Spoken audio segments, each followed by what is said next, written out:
Hi hello నమస్తే. క్యాన్సర్పై ఎన్నో సంవత్సరాలుగా ఎన్నో రీసెర్చెస్ను సైంటిస్టులు కండక్ట్ చేస్తూనే ఉన్నారు. మన భారతదేశం గర్వించదగ్గ వండర్ మ్యాన్ ఆఫ్ మిరాకిల్ డ్రగ్స్గా పిలువబడే డాక్టర్ యల్లప్రగడ సుబ్బారావు గారు యాంటీ క్యాన్సరస్ ప్రాపర్టీ ఉన్న మిథోట్రెక్సేట్ అనే డ్రగ్ను ప్రవేశపెట్టారు. ఈ డ్రగ్ ఇప్పటికీ చాలా రకాల క్యాన్సర్స్ను నయం చేయడానికి ప్రపంచవ్యాప్తంగా ఎంతగానో ఉపయోగపడింది. మిథోట్రెక్సేట్ను రిమటాయిడ్ ఆర్థరైటిస్, సోరియాసిస్ లాంటి వ్యాధులను నివారించడానికి కూడా వినియోగించారు. సిస్ప్లాటిన్, టాక్సాల్ అనే డ్రగ్స్ కూడా యాంటీ క్యాన్సరస్ ప్రాపర్టీని కలిగి ఉండడంతో క్యాన్సర్ ట్రీట్మెంట్ కోసం యూజ్ చేయడం జరుగుతుంది. అసలు క్యాన్సర్ అంటే ఏంటి? ఇందులో ఎన్ని రకాలు ఉంటాయి? క్యాన్సర్ సిమ్టమ్స్ ఎలా ఉంటాయో ఈ వీడియోలో తెలుసుకుందాం. గ్రీక్ పదం కార్కినోస్ అంటే క్రాబ్ అని అర్థం. క్రాబ్ని తెలుగులో పీత లేదా వాడుక భాషలో ఎండ్రకాయ అని పిలుస్తారు. హిప్పోక్రేట్స్ క్యాన్సరస్ ట్యూమర్స్ను అబ్జర్వ్ చేసినప్పుడు వారికి అవి ఎండ్రకాయల సమూహం లాగా కనిపించాయి. అందుకే క్యాన్సర్ అనే పేరు వాడుకలోకి తెచ్చారు. క్యాన్సర్ ఎలా స్ప్రెడ్ అవుతుందో తెలుసుకునే కంటే ముందుగా మీకు సెల్ సైకిల్ ఎలా రెగ్యులేట్ అవుతుందో తెలియాలి. సెల్ సైకిల్ని మీకు షార్ట్గా ఎక్స్ప్లెయిన్ చేసే ప్రయత్నం చేస్తాను. ఈ ప్రపంచంలో దేనినైనా ఒక లివింగ్ ఆర్గానిజం అంటున్నాము అంటే సెల్యులార్ ఆర్గనైజేషన్ అనేది ఆ ఆర్గానిజంలో కంపల్సరీగా ఉండాలి. ఎందుకంటే కణాల సమూహమే టిష్యూ లాగా ఆర్గాన్ సిస్టమ్ అండ్ చివరిగా ఒక ఆర్గానిజంని తయారు చేస్తుంది.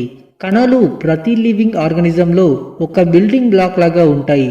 కాబట్టి సెల్స్ను basic structural units of organisms అని కూడా అనవచ్చు. హ్యూమన్ బాడీలో 2 మేజర్ టైప్స్ ఆఫ్ సెల్స్ ఉంటాయి. Number 1 somatic cells are body cells. Number 2 germ cells. మేల్లో స్పర్మ్ అండ్ ఫీమేల్లో ఓవా లేదా ఎగ్ని మినహాయించి మానవ శరీరంలో మిగతా సెల్స్ అన్నింటినీ సోమాటిక్ సెల్స్ లేదా బాడీ సెల్స్ అని అనవచ్చు. జెర్మినల్ సెల్స్ హ్యూమన్ రీప్రొడక్షన్లు అంటే ప్రత్యుత్పత్తి వ్యవస్థలో కీ రోల్ని ప్లే చేస్తాయి. స్పర్మ్ అండ్ ఓవా ఫ్యూజన్ వల్ల ఒక జైగోట్ అనే సెల్ లాగా మారి ఆ జైగోట్ డెవలప్ అయ్యి ఒక హ్యూమన్ బీయింగ్ లా ఫామ్ అవుతుంది. ఇలా ఒక సింగిల్ సెల్ మొత్తం ఆర్గానిజంని తయారు చేయడాన్ని టోటిపెటెన్సీ అంటారు. తెలుగులో సంపూర్ణ శక్తి అని కూడా అనవచ్చు. ఒక మనిషికి వారసత్వంగా వచ్చే లక్షణాలన్నిటినీ ఈ జెర్మ్ సెల్స్ కలిగి ఉంటాయి. ఇలా ఒక తరం నుండి ఇంకో తరానికి జెనెటిక్ ఇన్ఫర్మేషన్ పాస్ అవ్వడాన్నే ఇన్హెరిటెన్స్ అంటారు. తెలుగులో అనువంశికత అని కూడా అనవచ్చు. అలాగే సోమాటిక్ సెల్స్లో ఉండే ఇన్ఫర్మేషన్ తరువాతి తరాలకు వెళ్ళదు. ఫర్ ఎగ్జాంపుల్, భారతదేశంలో చెవి కమ్మల కోసం కుట్టే చెవిలో రంధ్రం ఎన్నో రోజుల నుండి సాంప్రదాయంగా వస్తుంది. ఒకవేళ శిశువుకి జన్మనిచ్చిన తల్లి గనక చెవిలో కమ్మల కోసం పెట్టిన రంధ్రం ఉంటే ఆ హోల్ పుట్టిన శిశువుకి రాదు. ఎందుకంటే ఆ ఇన్ఫర్మేషన్ అంతా సోమాటిక్ సెల్స్ అంటే బాడీ సెల్స్లో ఉంటుంది. కానీ పేరెంట్స్ నుండి చిల్డ్రన్స్కి వెళ్ళే ఇన్ఫర్మేషన్ అంతా జెర్మ్ సెల్స్లో ఉంటుంది. సోమాటిక్ సెల్స్ ఎలా ఉపయోగపడతాయో తెలుసుకోవడానికి ఒక చిన్న ఎగ్జాంపుల్ తీసుకుందాం. మీరు సరదాగా బయటికి సైకిల్ తీసుకొని వెళ్తుంటే సడన్గా టైర్ స్లిప్ అయ్యి కింద పడ్డారనుకుందాం. చేతికి ఉన్న స్కిన్ రాసుకుపోయిందనుకుందాం. ఇప్పుడు ప్రథమ చికిత్స తర్వాత కొన్ని రోజులకి ఆ స్కిన్ మెల్లగా రీజనరేట్ అవుతుంది. అంటే డ్యామేజ్ అయిన ప్లేస్ పక్కన ఉండే సెల్స్ కంటిన్యూస్గా డివైడ్ అవుతున్నాయి. ఇలా సెల్ డివిజన్ జీవుల ఎదుగుదలకు అలాగే ప్రత్యుత్పత్తి అంటే రీప్రొడక్షన్కు ఉపయోగపడుతుంది. కానీ cell division and cell growth అబ్నార్మల్గా కంటిన్యూస్గా జరిగితే అది క్యాన్సర్కి దారితీస్తుంది. నార్మల్ సెల్స్ కాంటాక్ట్ ఇన్హిబిషన్ అనే ప్రాపర్టీని కలిగి ఉంటాయి. అంటే ఒక సెల్ ఇంకో సెల్కి ఎంత పెరగాలో ఏ రేట్లో డివైడ్ అవ్వాలో సిగ్నల్ ఇస్తుంది. ఇలా గ్రోత్ అనేది సెల్స్లో కోఆర్డినేటెడ్గా ఉంటుంది. ఒక సెల్ ఎంతవరకు పెరగాలో వాటికవే పరిమితి చేసుకుని గ్రో అవుతాయి. దీనివల్ల నార్మల్ గ్రోత్ అనేది పాసిబుల్ అవుతుంది.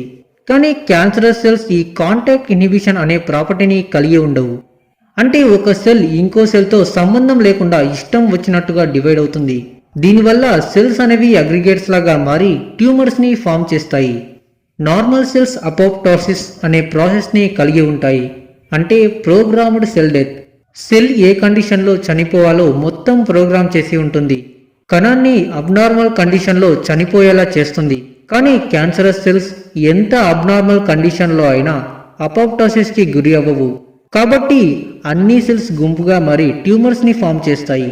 క్యాన్సర్ కణాలలో ఉండే డిఎన్ఏలో చేంజెస్ రావడం వల్ల వస్తుంది. Ionising radiations for example x rays, gamma rays, అలాగే నాన్ అయనైజింగ్ రేడియేషన్స్ అంటే యువి రేస్ లాంటివి డిఎన్ఏని డ్యామేజ్ చేస్తాయి. ఈ డ్యామేజ్ వల్ల సెల్ సైకిల్ కంట్రోల్ తప్పి సెల్స్ అబ్నార్మల్గా డివైడ్ అవుతాయి. క్యాన్సర్కు కారకమయ్యే ఏజెంట్స్ను కార్సినోజన్స్ అని అంటారు. పొగాకులో ఉండే కెమికల్ కార్సినోజన్స్ లంగ్ క్యాన్సర్కి ప్రధాన కారణంగా గుర్తించబడింది. క్యాన్సర్ ద్వారా ఫామ్ అయిన ట్యూమర్స్ను 2 రకాలుగా విభజించవచ్చు. Number 1 benign tumours, number 2 malignant tumours. Benign tumours సాధారణంగా ఒక స్థానానికి మాత్రమే పరిమితమవుతాయి మరియు ఇతర భాగాలకు వ్యాపించవు. మాలిగ్నెంట్ ట్యూమర్స్ ఒక స్థానానికి పరిమితం కావు, ఇవి చాలా వేగంగా వ్యాపిస్తాయి, చుట్టుపక్కన ఉన్న సాధారణ కణజాలాలపై దాడి చేస్తాయి. ఇవి యాక్టివ్గా డివైడ్ అవ్వడం అలాగే పెరగడం వల్ల కీలకమైన న్యూట్రియంట్స్ అంటే పోషకాల కోసం నార్మల్ సెల్స్తో పోటీ పడతాయి. ఒకవేళ మనం మాలిగ్నెంట్ ట్యూమర్స్ని ఒక ప్లేస్ నుండి తొలగించినా వాటి సెకండరీస్ బ్లడ్ ద్వారా ట్రావెల్ చేసి మరొక ప్లేస్లో ట్యూమర్ని ఫామ్ చేస్తాయి. ఈ ప్రాపర్టీనే మెటాస్టాసిస్ అంటారు. ఇది మాలిగ్నెంట్ ట్యూమర్స్ యొక్క భయంకరమైన ప్రాపర్టీ. ఫర్ ఎగ్జాంపుల్ లివర్లో ఉన్న క్యాన్సర్ సెల్స్ బ్రెయిన్కి మూవ్ అయ్యి అక్కడ ట్యూమర్ని తయారు చేస్తే దాన్ని బ్రెయిన్ క్యాన్సర్ అనవద్దు, దీనికి బదులుగా secondaries of liver cancer in brain అని చెప్పాల్సి వస్తుంది. ఇది మాలిగ్నెంట్ ట్యూమర్స్కి మాత్రమే వర్తిస్తుంది. ట్యూమర్స్కి ఇంకొక పేరు నియోప్లాజియా. క్యాన్సర్ యొక్క స్టడీను ఆంకాలజీ అని పిలుస్తారు.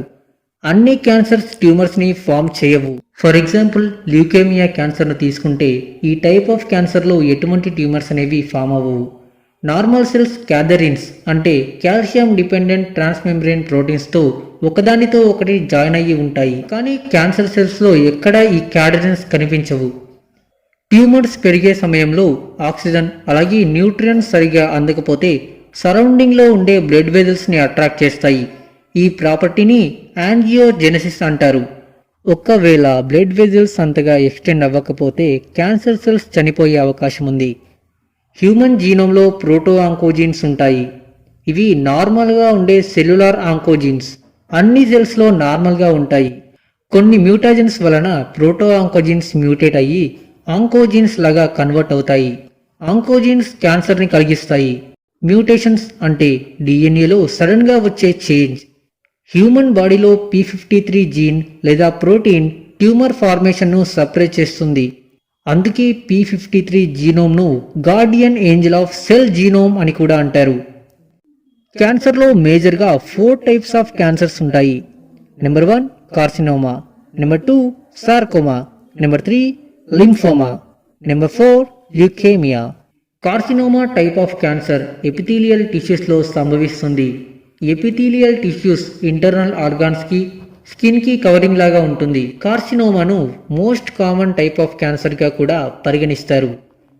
ఈ రకమైన క్యాన్సర్ అతి సాధారణంగా సంభవిస్తుంది ఎందుకంటే ఎపిథీలియల్ టిష్యూలోని సెల్స్ ర్యాపిడ్గా డివైడ్ అవుతాయి. సో కార్సినోమాస్ని సాధారణంగా వచ్చే క్యాన్సర్గా కూడా చూస్తారు. సార్కోమా టైప్ క్యాన్సర్ కనెక్టివ్ టిష్యూస్లో కనిపిస్తాయి. లింఫోమా టైప్ క్యాన్సర్ లింఫాటిక్ సిస్టమ్ని ఎఫెక్ట్ చేస్తుంది.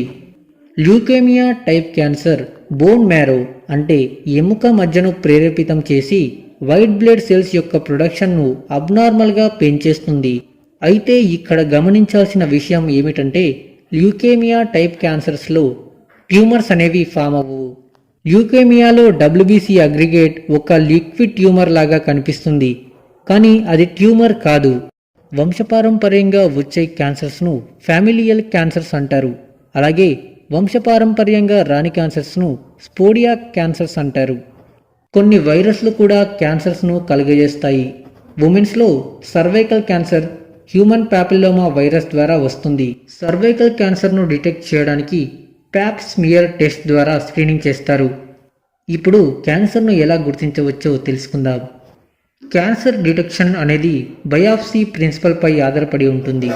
బయాప్సీలో బాడీ నుండి టిష్యూ శాంపిల్స్ని తీసుకొని డయాగ్నోసిస్ చేస్తారు. ల్యూకేమియాను డిటెక్ట్ చేయడానికి కామన్గా బ్లడ్ టెస్ట్ని పర్ఫామ్ చేయవలసి వస్తుంది. PSA ప్రోస్టేట్ స్పెసిఫిక్ యాంటీజెన్ టెస్ట్ను ప్రోస్టేట్ క్యాన్సర్ను డిటెక్ట్ చేయడానికి యూజ్ అవుతుంది.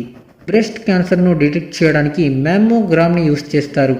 బాడీ పార్ట్స్ యొక్క ఇమేజెస్ను క్లియర్గా చూడడానికి CT computed tomography, MRI magnetic resonance imaging use అవుతుంది. ఇప్పుడు క్యాన్సర్ ట్రీట్మెంట్ గురించి తెలుసుకుందాం. క్యాన్సర్ ట్రీట్మెంట్ అనేది టైప్ ఆఫ్ క్యాన్సర్పై ఆధారపడి ఉంటుంది. క్యాన్సర్ టైప్కి సరైన ట్రీట్మెంట్ను ఎంచుకోవడానికి బయోమార్కర్ టెస్ట్ను ఉపయోగిస్తారు. కీమోథెరపీలో క్యాన్సరస్ సెల్స్ను చంపడానికి డ్రగ్స్ని యూజ్ చేస్తారు, కానీ దీనివల్ల సైడ్ ఎఫెక్ట్స్ వచ్చే అవకాశం ఉంది. హార్మోన్ థెరపీలో బ్రెస్ట్ క్యాన్సర్, ప్రోస్టేట్ క్యాన్సర్ గ్రోత్ని స్టాప్ చేయడానికి హార్మోన్స్ను ఉపయోగిస్తారు. ఇమ్యూనోథెరపీలో క్యాన్సర్తో పోరాడడానికి మన ఇమ్యూన్ సిస్టమ్ను పెంపొందింపజేస్తారు. రేడియేషన్ థెరపీలో high dose of radiations cancer సెల్స్ను కిల్ చేయడానికి ఉపయోగపడతాయి. సర్జరీని క్యాన్సరస్ ట్యూమర్స్ను తొలగించడానికి ఉపయోగిస్తారు. క్యాన్సర్ని పూర్తిగా తొలగించడానికి ఇప్పటికీ ఒక సరికొత్త పద్ధతి లేకపోయినా కొన్ని రకాల చికిత్సలు ఎందరో క్యాన్సర్ బాధితులకు ఊరట కలిగిస్తున్నాయి. మన భారతీయ శాస్త్రవేత్తల్లో క్యాన్సర్ని తరిమికొట్టే శక్తి ఉందని నేను నమ్ముతున్నాను. జై హింద్.